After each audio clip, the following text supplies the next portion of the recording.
Mga kapatid, magandang gabi po sa inyong lahat. Ang dami na naman pong mga nabahang sasakyan. Hindi lamang dito sa Rizal, maging sa Bulacan. At dito sa mga karatig lugar po namin, sa Pasig, sa Marikina. Naku po, sobrang dami ng mga sasakyan na nabaha. Ilan na nga po yung inakyat dito sa akin at isinakay na nga po sa tow truck. So ito po yung towing company na nagakyat po. Nakatatlo na po ako dito kaya punong-puno na naman tayo. Ito po yung mga sasakyan na nabaha nitong nakaraang bagyo na naman na Enteng. Ako mga kapatid, halos puro bago itong mga nabahang sasakyan. Kaya nga po dito na nila dinala kasi hanggat maaari gusto nila maibalik sa tamang kondisyon itong mga sasakyan na ito. Ngayon, ito yung sasakyan na pinagdurusahan mong hulugan at dahil nga sa gustong-gusto mong magkaroon ng bagong sasakyan, ito naman ang nangyari. Nalubog sa baha. Mga kapatid, yung halagang 1,000,000 na sasakyan, kapag yan po ay inutang mo sa bangko or hinulugan mo, yung amortization po yan, halos umaabot po yan ng 500,000. Kaya kung 1,000,000 yon, magiging 1.5 million, nandun na yung insurance, nandun na yung mga mortgage, at iba pang mga dagdag halaga na mapapatong doon sa 1,000,000. Ngayon, hindi naman tumataas ang halaga ng kotse na yan. Taon-taon, bumabagsak pa ang presyo niyan ng 10%. Kaya po, kung yan ay huhulugan mo ng 5 taon, pagdating ng 5 taon at natapos mo na siyang hulugan, ang nawala namang halaga doon sa sasakyan mo ay 10% or 500,000, kaya ang halaga na lang ngayon ng sasakyan mo ay 500,000 na lang dahil 1,000,000 yung halaga niya. Tapos napatungan ka pa ng bangko ng 500,000, kaya 1,000,000 ang nawala sa'yo. Kaya habang dinadrive mo yung sasakyan mo na bago, mabango, talagang pag pumupunta ka sa mga dealership, magte-testing ka or sasakay ka doon sa mga naka-display doon, iba talaga yung amoy eh. Kaya malalaman mo, kapag ka yung isang display doon, iba na yung amoy, medyo nabawasan yung amoy bago, talagang yun yung maraming sumasakay at nagche-check ng unit na yon. Pero siyempre, kapag ka dinala mo na, inilabas mo na yung bagong sasakyan, mabilis, wala kang maririnig ng mga ingay, kalampag, talaga namang iba yung feeling mo kapag ka nakasakay ka, puntahan mo ang lahat ng gusto mong puntahan. Siyempre, kapag bago, matipid yan sa fuel, yung efficiency niya, nandoon talaga. Pero habang naluluma yan, mga kapatid, lumalakas ang konsumo. Pero yun nga, yung taon-taon na ginagamit mo siya, sabihin mo, yung first 2 years, parang luxury yun. Kasi biro mo, 200,000 a year ang nauubos mo doon taon-taon. Yun nga po, pinagsama na yung 10% na depreciation niya, yung nawawala sa kanya, at yung 10% naman per year na patong sa iyo ng bangko. So, ganun po kalaki yung nawawala sa iyo kapag ikaw ay bumili ng bagong sasakyan. Tapos, eto na, malulubog lang sa baha. So, syempre, may insurance ka naman. Ang problema, yung bang insurance mo, makakatulong sa iyo kung malubog ka sa baha. Para makasiguro ka, kumuha ka ng insurance na may AOG. Ano yung AOG? Ito, katawagan po nila to, Acts of God. Oh, ayan. Yung insurance na yan, iyan yung tinatawag nilang superior force, Acts of God. Ngayon, ang mga kasama dyan, yung earthquake, yung sa ibang bansa, yung hurricane, tapos dito sa atin, baha, flood, at iba pang mga sakuna na nangyayari na hindi mo inaasahan. O yan, na galing sa nature. Acts of God. Yan yun. Ngayon, mga kapatid, itong flood, kasama po sa Acts of God. Pero, tignan nyo po yung policy nyo. Kasi doon sa policy nyo, mahigpit ang mga insurance company. Halimbawa, dito sa Rizal, ito lang nakaraang bagyong Karina. Diba? Talagang lumubog. Ang daming lumubog na mga sasakyan. Ngayon, malamang meron dyan na may AOG, Acts of God. Pero kung halimbawa yung pagbaha dito sa Rizal, kaya po nangyari yun ay dahil sa nagpakawala ng tubig sa dam, nako, hindi po papayag yung insurance company na makuha mo ang claim mo. Kasi ang sinasabi po nila dyan, kaya bumaha ay dahil sa nagpakawala ng tubig sa dam. Kung lang po yun, hindi ko po sinasabing itong bagyong Karina ay nangyari yun. So halimbawa ganon, nagpakawala ng tubig sa dam, kaya bumaha, hindi yung dahil sa malakas yung buhos ng ulan, walang tigil dahil nga bumabagyo. Hindi po yun ang lalabas sa investigasyon ng insurance company. Kundi, kaya po bumaha ay dahil nga po nagpakawala ng tubig sa dam. So, hindi mo ngayon makukuha yung mga claims mo. At ang sisisihin nitong insurance company dito ay itong gobyerno doon sa kanilang kapabayaan na hindi sila nakagawa ng mga additional pang dams o kaya naman yung mga proyekto nila para mapigilan yung mga ganitong pagbaha. Yun po ang masisisi. So halimbawa naman, lindol. Meron ka ngayong halagang 1 milyon na sedan o kaya sabihin mong 1 milyon na SUV. O yan. Tapos, yan ay hulugan lang. Ikaw ay nag-ipon ng pera para makabili ka, makapag-down ka at ngayon hinuhulugan mo. Pag uwi mo ngayon sa bahay mo, gumawa ka ngayon ng parking area, yung ginawa mo, hindi maganda yung structure. So, madali siyang masira. Lumindol ngayon. Bumagsak ngayon yung yung ginawa mong garahe. Nadaganan ngayon yung kotse mo. Iimbestigahan ngayon na insurance yan. At kapag ka nakita nila yung structure na ginawa mo, mahina, ikaw ang may kasalanan doon. Negligence yun sa part mo kasi hindi ka gumawa ng matibay na garahe. Kaya hindi rin po babayaran yun nung insurance company. Kaya makikipag-usap po kayo sa mga nagbibigay sa inyo ng insurance tungkol po sa mga policy nila. Ngayon, sa ibang bansa nga po, sa US, may nangyari po dyan yung hurricane, no? At nagkaroon din ng flood. So yung judge po dyan, hindi siya pumayag na makakuha ng claims yung mga nandoon na naapektuhan ng floods doon kasi ang sinisi ng judge ay hindi nakagawa ng mga bagay na dapat ginawa sana itong US Army Corps kasi hindi nila napaghandaan at hindi sila nakagawa ng mga tamang hakbang para itong communities na to ay makapanlaban man lamang dito sa hurricane na dumating sa kanila. Kaya po, hindi rin po nakakuha ng claims. Ngayon mga kapatid, ibang usapan din yung AOG na ikaw ay nakatira sa mga coastal areas or yung malalapit sa dagat. So, ibang special package yon ng AOG.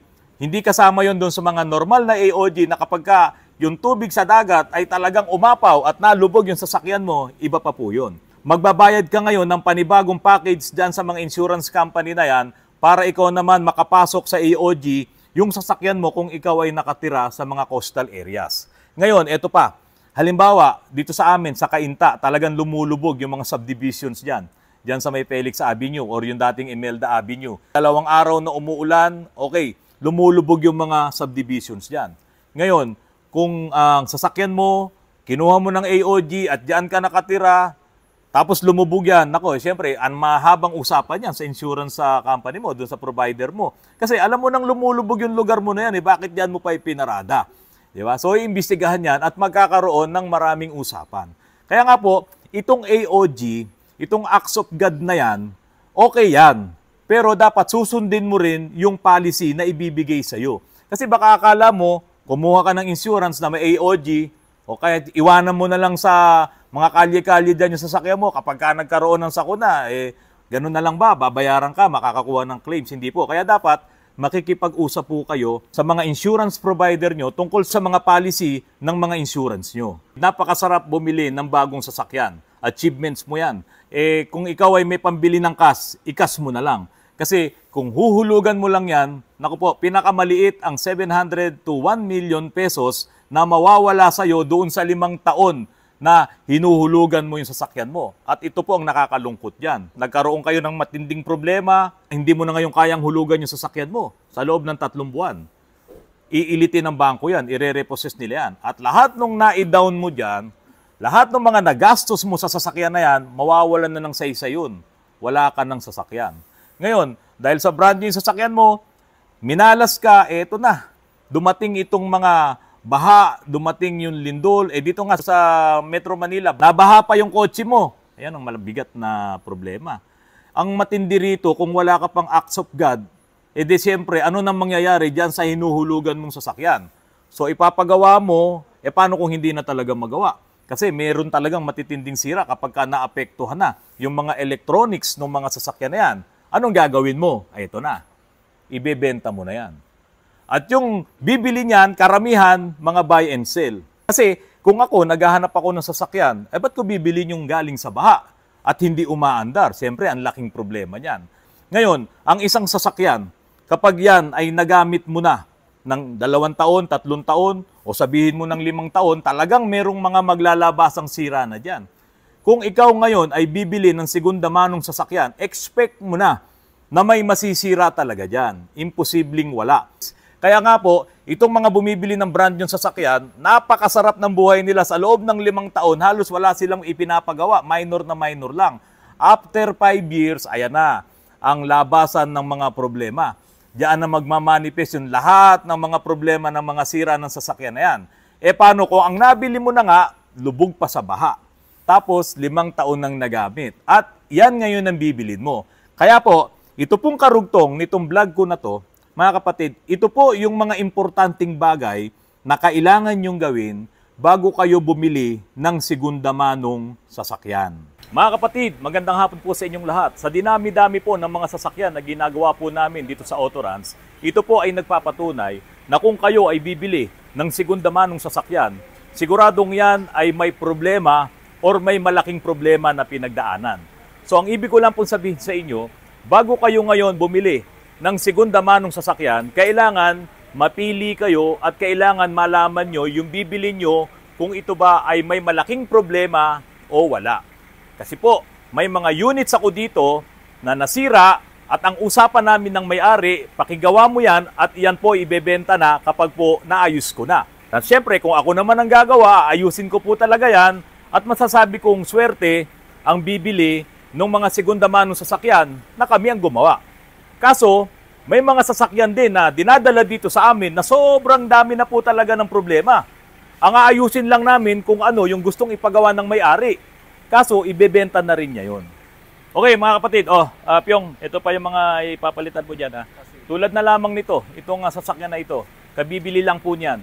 Kaya lang, dahil sa wala naman silang usapan nung binila nito na kung sakaling may makita siyang malalaking mga problema, ang magpapagawa yung binilhan. Wala pong ganun. Kaya lahat ng problema nitong sasakyan na to ang magsho-shoulder na yung may-ari.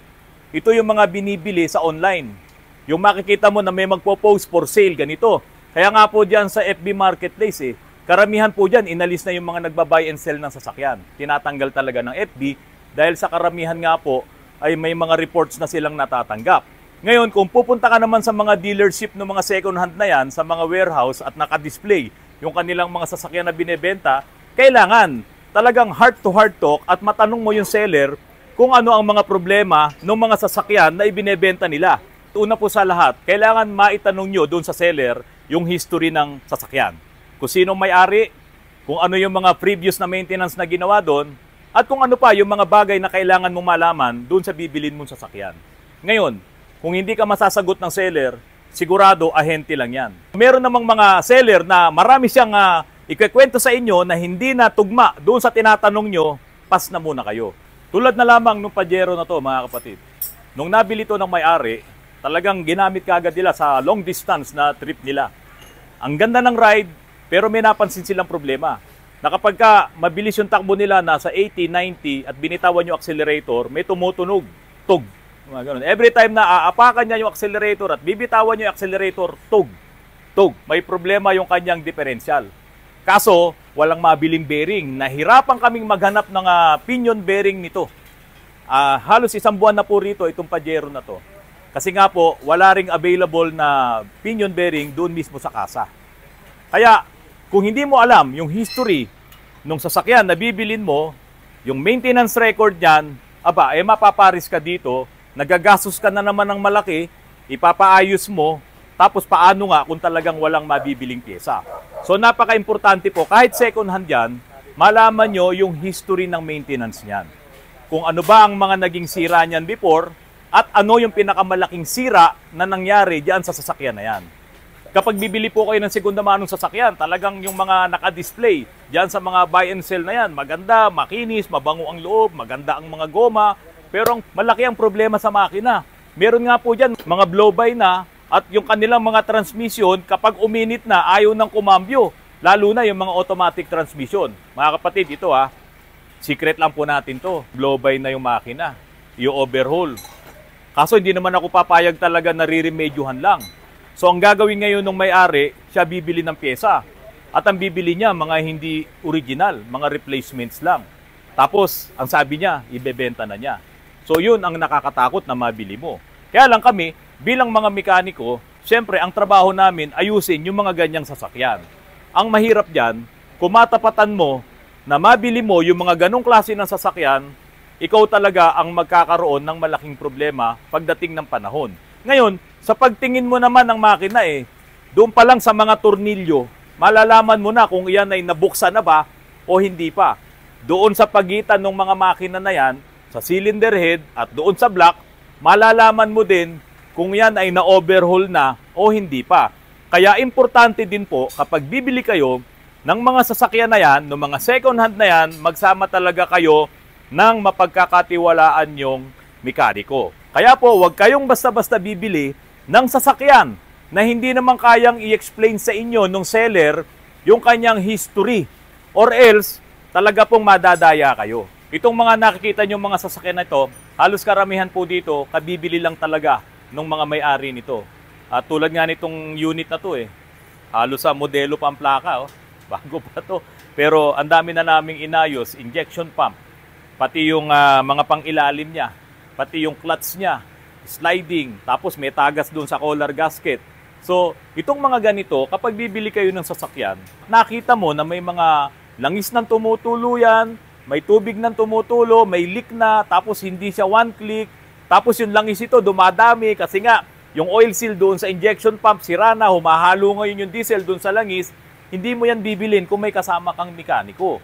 Kaya lang, nakita niya, modelo. Yan, pakita mo yung plaka, modelo ang plaka nito. So, yung ini-expect niya rito, maayos na maayos sana to. Yung pala, maraming problema. At ngayon, tapos tignan nyo kung gaano kadumi dito. Pakita natin, engineer. Si engineer ngayon ng aking cameraman. Tignan nyo, sobrang dumi ng mga nakuha namin dyan sa preno. Kasi nga po, tumagas po ang oil seal nito doon. Kaya yung kanyang gear oil ay tumagas din dito sa mismong brake assembly at nag-imbita ng napakaraming dumi. So ganyan po katindi ang problema nitong crosswind na to. Ngayon, kung makakabili nga po kayo ng segunda mano at medyo laspag talaga, malaki ang magagastos nyo. Kaya po mga kapatid, bilin ko lamang po sa inyo, magsama kayo talaga ng magaling na mekaniko para hindi kayo matulad dito sa mga may-ari ng mga sasakyan na ito na nakabili talaga ng dispalinghado at ngayon gagastos ng malaki sa pagpapagawa nitong mga sasakyan na ito. Okay mga kapatid, ito po yung taga Makati City Hall. Ang may-ari nito si Sir Rick Francisco. Ito yung pinalitan namin ng bagong cylinder head, brand new. Kasi nga yung dati niyang cylinder head na to, nako, nakailang patap overhaul na siya, palaging overheat. Kasi nga, yung mga cylinder head ng 4M40, kapag yan ay na-overheat, yung original, tapon na talaga yan. Disposable yan. Ngayon, pinalitan na namin ng bagong cylinder head, umaandar na. Okay, Kuya Rick Francisco, ito, tinetesting na lang ni Al, kung may overheat pa rin. Change oil ko na rin to, gamit ang ating Repsol leader. Okay, 5W30. Under observation na lang to kung tataas yung temperatura. Pero siyempre, yung mga ganyan, kailangan binabiyahe no? Kung ganyan lang naka-idle, baka hindi tumaas ang temperatura niyan. Kaya mamaya, kompletohin mo na yan bago ka mag-out doon sa ating logbook. Kompletohin mo na yan, i-overtime mo na para bukas mapaandar na rin natin. Ako, nagpapasalamat po ako sa inyo sa patuloy nyo pong pagtangkilik sa channel ko, sa Autorans. At kung nakakatulong po itong mga vlogs na ipinapalabas ko dito sa aking channel, sana po ay pakisubscribe nyo po at pakishare nyo na rin upang sa ganun, kapag po may mga bago akong mga videos or mga vlogs ay manonotify po kagad kayo. Mga kapatid, maraming salamat po sa inyong lahat at patuloy po tayong mag-iingat saan man po tayo naroroon at lagi po tayong mananalangin sa ating Amang Diyos. Magandang gabi po sa inyong lahat.